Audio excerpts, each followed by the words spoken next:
Hello everyone! Congratulations po sa ating lahat. It's been a year now, isang taon na ng pagsusuporta, pagsasamahan at pagkakaibigan ang nabuo sa fandom na ito. I just wanna say thank you sa mga kasamahan ko na nagpapatakbo ng Darnarix.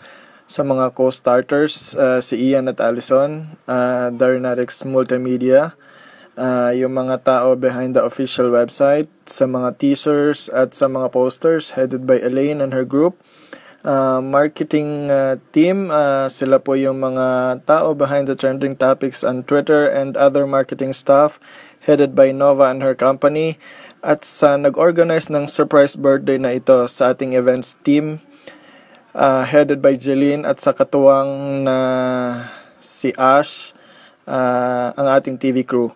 At sa lahat ng mga admins ng iba't ibang subgroups, and of course sa mga country leaders na umuwi pa para suportahan ng concert ko, ang concert ni Darren last Friday. Thank you po sa support ng bawat isa. Kung wala po yung sipag at malasakit, ay wala pong matatag at malakas na Darnarix. Thank you din sa MCA Group, kay Boss Sammy sa support na ibinibigay po ninyo sa Darnarix, at sa kay Ate Nel at Kuya Don na laging nandyan para sa atin. I just want to say a few things. First, as an admin or as a leader, try to work for the sake of your team and not for yourself. Second, don't take all things seriously. So, no room for anger, no room for envy, or no room for fighting. Free yourself from stress and just have fun and enjoy the camaraderie. Third, we know all of these are free. Wala po tayong bayad dito. Wala pong may nag-assign sa atin dito. Lahat ay voluntary po ito.